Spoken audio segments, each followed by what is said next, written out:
High-rise hose pack deployment. The following sections outline a set of guidelines for deploying high-rise hose packs while operating in a 2 to 4 company assignment. Keep in mind that conditions should dictate actions, and that knowledge and experience may allow the necessary adjustments to operate in the most efficient and effective manner on the fire ground. There are 2 types of high-rise hose stretches used by the Clark County Fire Department: wet stretches and dry stretches. To keep it simple and consistent, both types of stretches have the same initial setup.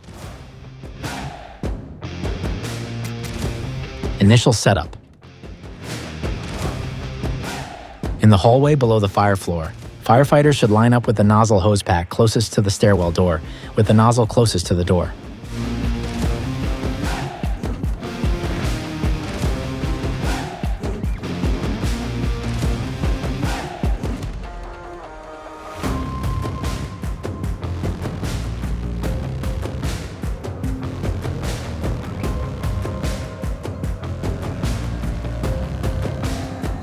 Firefighter 1 and Firefighter 2 connect the high-rise packs together.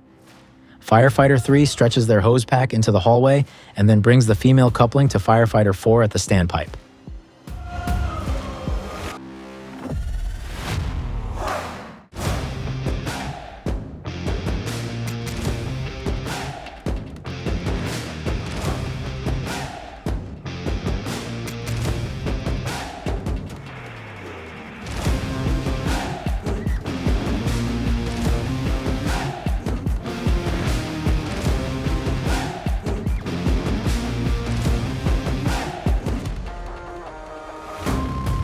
Firefighter 4 flushes the standpipe, connects the inline gauge, elbow if needed, and hose, and waits for Firefighter 1 to call for water.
If more than 150 feet of hose is required to reach the fire room, additional hose packs will be added after Firefighter 3's hose pack and stretched in the hallway below the fire.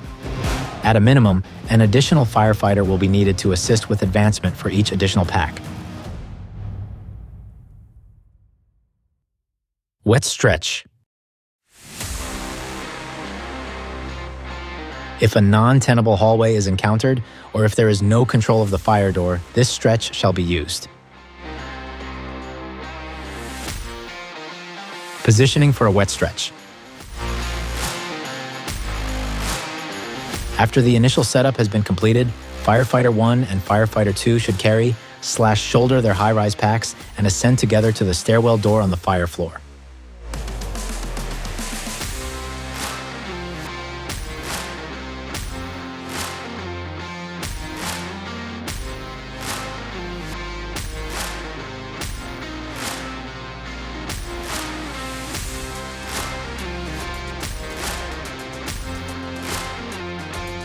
As they ascend, Firefighter 2's pack should be flaked out on the stairs between the floor below and the fire floor.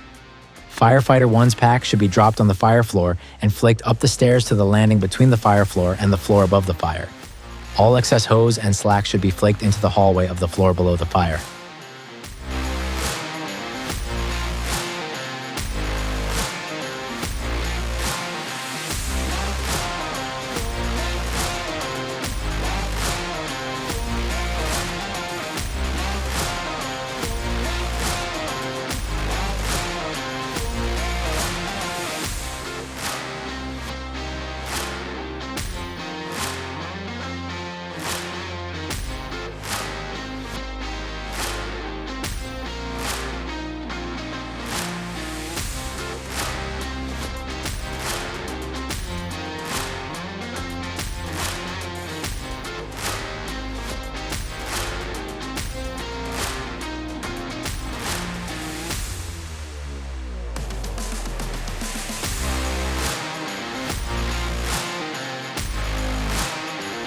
charging the line.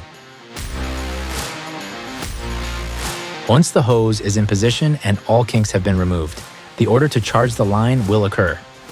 When this order is given, the standpipe operator will open the standpipe wheel to set the proper pressure setting.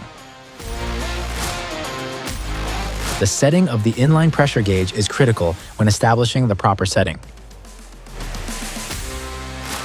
The gauge is marked with pressure requirements for different lengths. 150 feet equals 75 psi, 200 feet equals 80 psi, 250 feet equals 90 psi, and 300 feet equals 95 psi. The gauge attaches directly to the standpipe, allowing the standpipe operator to dial in the correct flow pressure. The 45-degree elbows are used, as needed, to negotiate turns in cabinets. With a 1 1/8 tip and the proper PSI setting, the hose line will flow 265 GPM. When dialing in the desired pressure, you must set the flow pressure, not a static pressure. To do this, you must communicate with the nozzle firefighter to open the nozzle fully. The standpipe operator will open the standpipe valve while watching the inline gauge with water flowing and all air bled. Dial the standpipe's valve until the proper PSI has been reached, and then communicate with the nozzle firefighter to close the nozzle. While this is occurring, it is imperative that the nozzle firefighter keeps the smoothbore nozzle wide open until the standpipe operator has set to the appropriate pressure. Ready for water. Ready for water. Water coming. Water coming.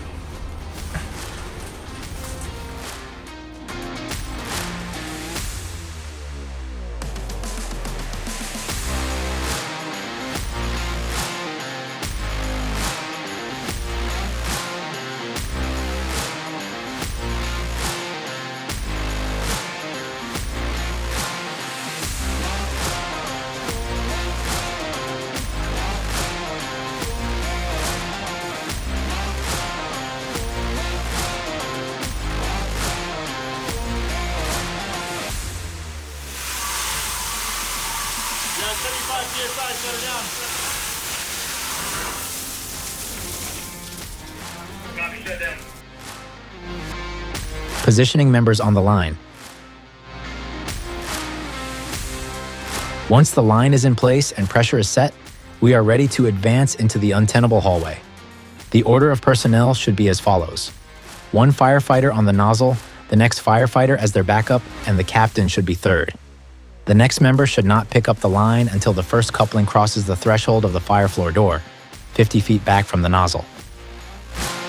The next member should not pick up the line until the second coupling crosses the threshold of the fire floor door, 100 feet back from the nozzle. If more personnel are available, they should be added to the advancement at shorter distances, every 15 to 25 feet. Positioning members at friction points. Once the attack line is in place, additional personnel should position at friction points, starting at the threshold to the fire floor door and working down. Advancing the line. After the hose line has been charged and all members are in position, all members should mask up and prepare for advancement.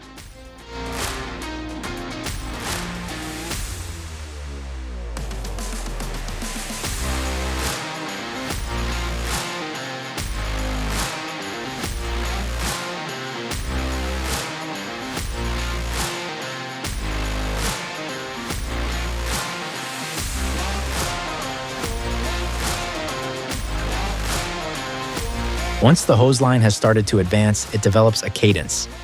Personnel managing pinch points should not bump up. Keeping the personnel at pinch points stationary minimizes disruptions to the advancement. Any personnel not managing pinch points should be staged and ready to advance with the hose line. Advancement should be delayed until personnel are available to manage all pinch points.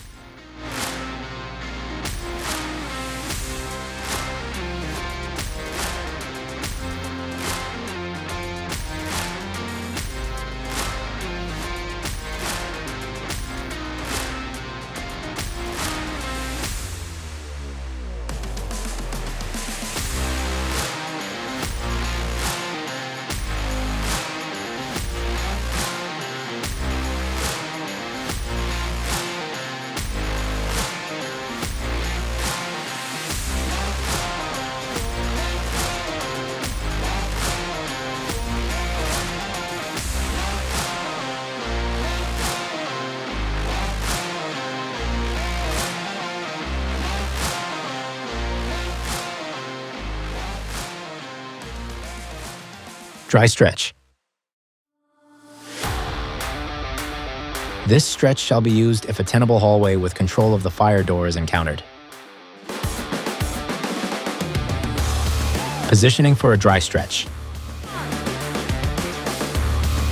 After the initial setup has been completed, Firefighter 1, Firefighter 2, and Firefighter 3 should carry/shoulder their high-rise packs and ascend together to the fire door inside the hallway on the fire floor.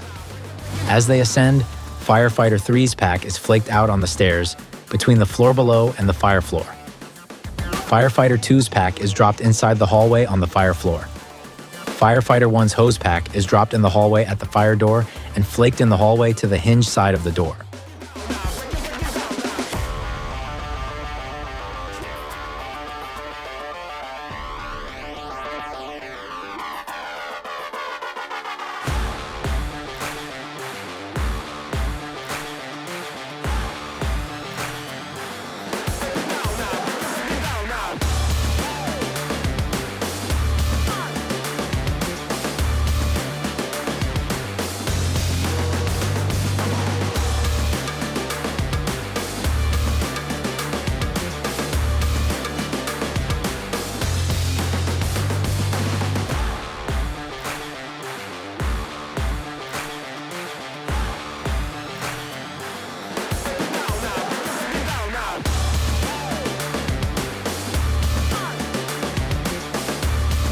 Once the hose is flaked out correctly, the order to charge the line will occur.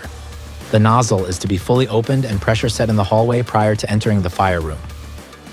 Charging the line is performed with the same procedure as the wet stretch.